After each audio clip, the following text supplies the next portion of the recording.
Okay, so may comment dito si Mindbella. Maya card may lock po ba? So magiging focus natin dito is kung paano i-lock ang debit cards. So hindi lahat kasi merong lock feature, pero paano ba yung diskarte para ma-secure natin yung sarili natin sa paggamit na itong mga um, banking apps na to. Umpisa na natin. Ito yung loob ng cards tab ng Maya. So meron ka makikita rito, physical card ng Maya at saka yung virtual card ng Maya or yung digital card. So, para magkaroon tayo ng physical card, o-order lang tayo dito sa ilalim. Bali, meron siyang Mastercard o kaya Visa card. So, 200 pesos lang to. Pag in-order mo, home delivery yan sa home address mo sa Pinas. Darating yan siguro mga within 5 days. Pag inactivate mo na, lilitaw na siya dito.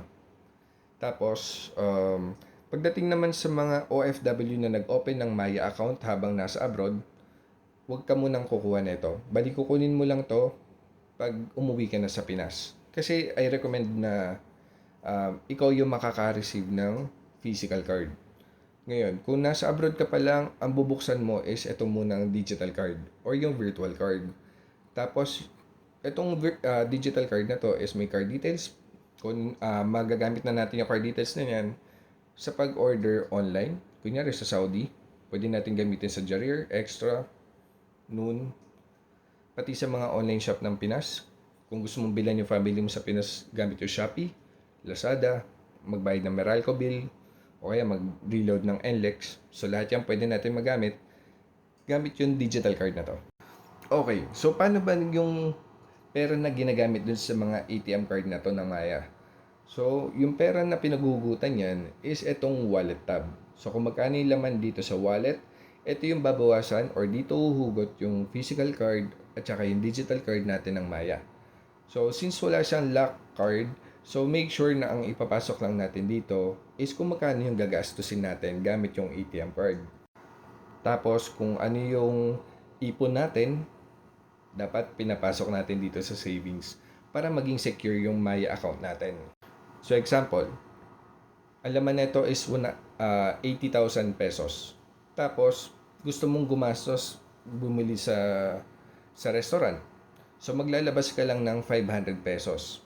So, kunwari dito, mula sa savings, magpapasa ka ng 500 pesos papunta dito sa wallet. Paano magpasok?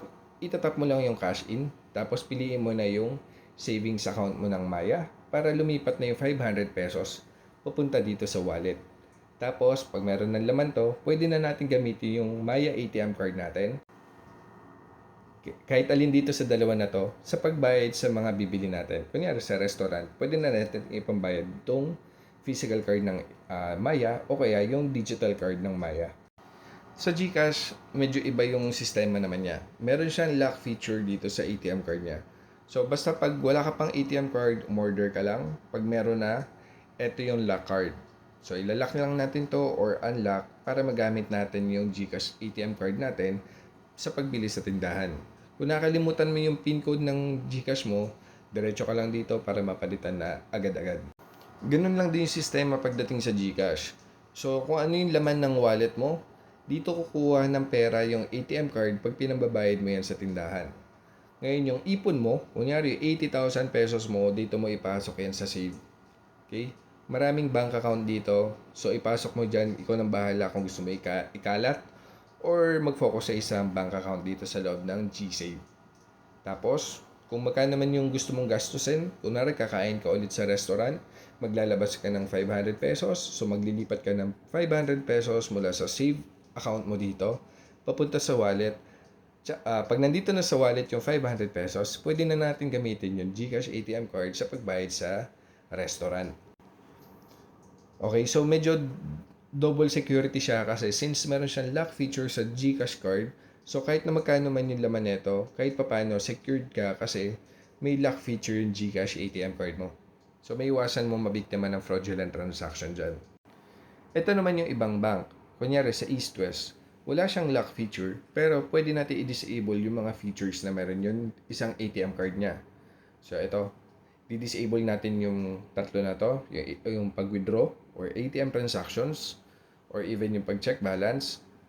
Online purchase, usually pag ito, kunyari na-hack yung card details mo, So, ito, mabablock pa rin. So, kahit manakaw yung card details mo, hindi magpa-proceed yung transaction pa rin. Which is, yun pa rin naman yung goal. Tapos, store payments. Kung manakaw yung wallet mo, kasama yung ATM card. So, hindi niya magagamit yan pag sinuswipe yan sa mga tindahan. Di ba may mga nababalita na, kunwari, na hold up, na nakaw yung ATM card, pinambibili dun sa Green Hills, ganyan, gamit yung credit card or yung debit card, diretso. So, kung naka-disable to, hindi rin magpo-proceed yun kahit manakaw. Pero syempre, kung nanakaw na or nagkaroon ka ng fraudulent transaction, so dapat itatap na natin tong lost card para ma-block na yung, ma-totally block na yung card and bigyan ka ng bago ng East-West. Ito naman sa GoTime. So, sa GoTime, meron GoSave at saka yung wallet. So, sa wallet, dun uhugot yung GoTime card mo na to pag ipambabayad natin ng tindahan. Tapos, meron din siyang lock feature para ma-protection na natin yung laman ng wallet mo. Okay? For added security, dapat nilalagay mo yung malaking pera mo sa GoSave. Ang maganda sa GoSave is may interest pa doon. So, nakatambay na doon pero lumalaki pa lalo yung pera mo. Pag nakalimutan mo yung PIN code ng GoTime ATM card mo, so i-reset mo lang dito. Kung gusto mo makita yung card details mo, kung ilalagay mo siya sa form ng mga online shops, so itatap lang natin dito para makita natin yung card number, expiration date, and CVV. Kung gusto mo ilagay sa Google Wallet mo yung card na to, itap mo lang yung add to Google Wallet. Make sure i-unlock mo muna yung card. Dapat ganyan yung itsura, naka-unlock, para mag-success or mag-proceed yung pag-add ng GoTime card dun sa Google Wallet app. Ganun din sa Maribank. Yung sa kanya naman, wala siyang division of accounts. So, kung ano yung savings mo, dun na kagad. Connected din siya kagad sa ATM card mo. Tapos, I recommend na nilalak mo yung card mo lagi. Dapat naka-agree yan. Para in case naman ako yung card details ng Maribank mo, hindi magpa-proceed yung transaction, mapoproteksyonan mo yung ipon mo dito sa loob ng Maribank. Kung nakalimutan mo yung PIN code, itap mo na yung settings, nandyan. Tapos, palitan mo na lang yung PIN code mo in case na nakalimutan mo.